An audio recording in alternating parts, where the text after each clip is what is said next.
So AI screenwriting has just taken a big jump up. Now, does this mean that you need to start clearing off a space on your mantle for your Oscar? Well, we might not be quite there yet, but I will say that we are going to take a look at a platform today that generates screenplays that will at least have you saying, this is pretty good. All right, let's go fade in.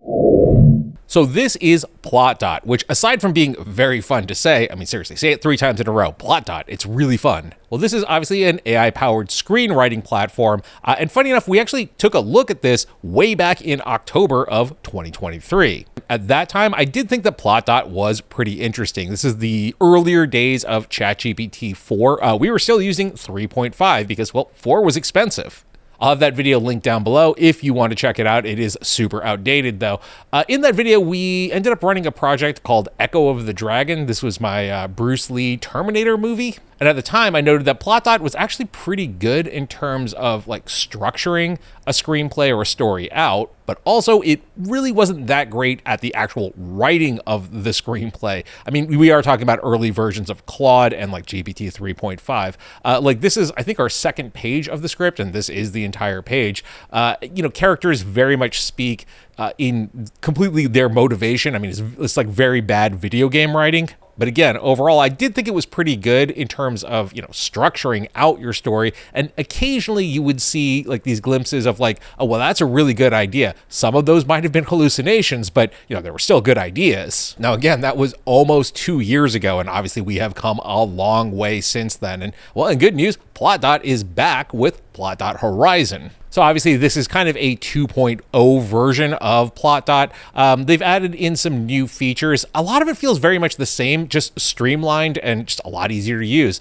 Some additional bells and whistles like generating images as well. Now, I do want to note that what we are looking at is early access beta, so there are some hiccups along the way. I will definitely let you know what they are as we move along. But overall, I do think that this new iteration of PlotDot is pretty good, and it still retains that element of, needing human input. So to kick off, I thought we would revisit an idea from the last video on Runway's Game World, where we ended up creating a game called Overnight Delivery. So the idea of overnight delivery was that you would have a skeleton crew of overnight Amazon workers, essentially, that discover a mysterious crate that has been cracked open from the inside. It is, of course, a monster. From there, the warehouse AI glitches out and demands that they continue fulfilling package orders or it will kill them. So they have to survive the night evading the monster and hopefully finding the answer to all of this in one of the boxes in the warehouse. And just to give you an idea of where we're headed with all of this, let's take a look at the opening scene.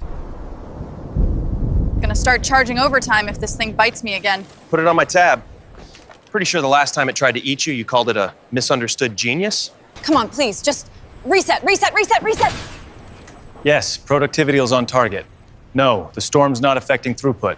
Now, to note, PlotDot does not actually generate video for you, but I will show you how I generated that with VO3 in a little bit. From there, you have a drop down on genre, everything from drama to musical. We can turn it into a musical if we wanted to. Obviously, we're going to go with a horror movie. To note, you can actually prompt for your own genre, and in this case, theme as well. You don't have to use options from the pull down. Although in the pull down, obviously, we have things from love and relationship, good versus evil, war and peace.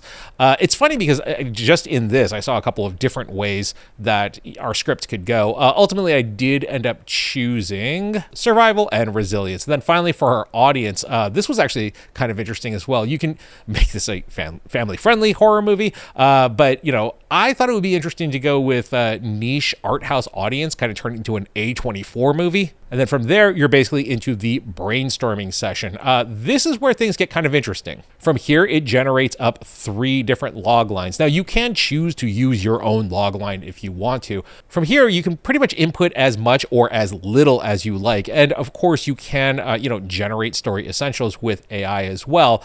So if we just hit this tab, it'll auto-magically generate everything for us. Now, what's interesting about this, for our main character, who I, just started thinking about 2.5 minutes ago, it kind of got in my head that because she's working at essentially an Amazon warehouse, and we have this rogue AI, kind of like working backwards, maybe she's someone that just graduated from uni with a computer science degree and, hasn't been able to land a job. And look, I will admit that that is rote and obvious and clearly setting up the third act. So I was actually kind of surprised when PlotDot kind of flipped the script on me, instead making her a former union organizer who took the supervisor job after burning out from activism.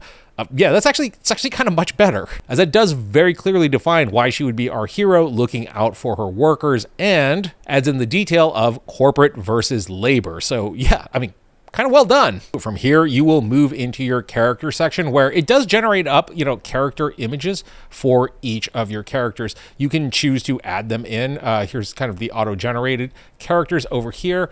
And you can, of course, add new characters in if you're, finding somebody that you would like to add into your story. Now, something to keep an eye out for is that our character of Tina Juarez initially came out looking like this guy. And that character is apparently a 33-year-old Polish-American female. Yeah. And look, no judgment, but I'm pretty sure this guy is going to punch you if you relay any of those details to him. Again, not that that is a big deal. All of this is editable. So Tina is now Tina Switek. She is still Polish-American. She's 19 years old, apparently born in 2006, which that hurts. Interestingly, in here as well, we got our first look at Subject X, which is our monster. And this was pretty interesting, considering that I didn't give any details about him in our overview section. So this is kind of PlotDot getting ahead of the game. And I gotta say, I kind of like it. By default, I was thinking more like a Cthulhu-like creature. But this leans into the idea of this Amazon-like corporation doing, bioweapon prototyping for some secret government organization. So at the end of the day, I ended up actually kind of happy with Subject X, despite the fact that he's wearing overalls. Overalls are not scary. From there, it will auto-generate up a number of locations as well. All of these images look, pretty Flux-like. I presume that's what's under the hood here. So from here, we do move into our plot section. You have your choice in terms of structure, the hero's journey, 3-act structure, or a story grid. Genre, you can actually fill this into whatever you want it to be. And then once you're done with this, you can generate the plot up, and then it'll begin coming up with, a 3-act structure for you. And we move into the planning section. Here, I actually have 3 different tabs, I presume because this is the 3-act structure. Once again, we have our various scenes provided with, images of the locations this time around. And again, you can go through and edit any part of this that you want. If you absolutely hate the entire thing, you can always hit regenerate acts and, take the whole thing from the top again. Between plot and planning, if you're kind of bouncing back and forth and, making edits as you go along, you can really end up with something that you do like. In this version, I did not have a lot of time to go through and extensively get the story exactly how I wanted to, but I think it is important to note that between these two, as you sort of work with them in tandem, this is where you're going to really hone something good in. Once you have a version that you are happy with, you can move over to the writing tab and then simply hit generate screenplay, as I have done here, and yeah, I mean it'll generate up a screenplay for you. Now I will say that this version of Overnight Delivery kind of comes off a little bit more like just basically a low budget old school directed VHS movie. But again, I didn't have a lot of time to refine that plot. What I will say though is that overall the action lines and the dialogue is greatly improved from that previous iteration of PlotDot. Overall, characters do have point of views, motivations, even things like, sarcastic lines actually land this time around. A lot of that does seem to go back to character creation. In the personality tab, we do have, traits like wry sense of humor, resourceful, stubborn, likes, dislikes, and habits as well. Now, is it a flawless script? I mean, probably not. To be honest, I actually haven't finished reading it yet. It's like 150 pages long.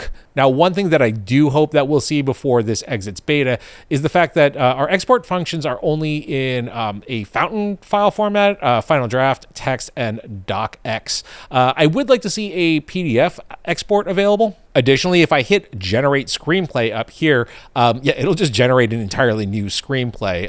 This version of it will be lost to time. Again, those are beta things. In fact, actually, one of the things that I was going to talk about is that if you use the back button or if you tried to navigate via these tabs, that wasn't really working that well earlier today, but it seems like they have fixed that. So again, beta. So where does this leave us? Is this the beginning of the end for human screenwriters?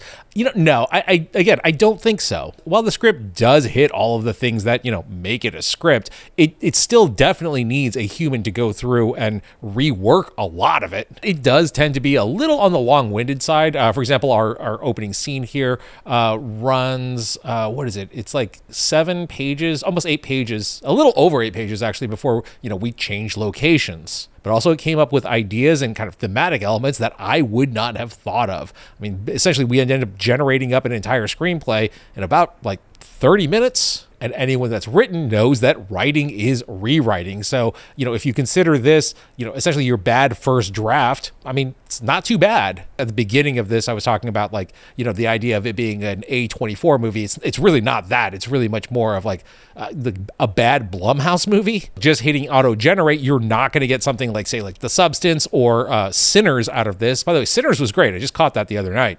And ultimately, it does just kind of come down to execution anyhow, considering, there are countless stories of a great director and a great crew making a great movie with a terrible script. But obviously, the inverse is also very true. Rounding out on that sample video, the way I ended up doing that was taking actually just part of the script and just literally copy pasting it into a Gemini gem that I put together on VO3 prompting. That was something I went over in a video a little while back. I'll have that linked down below.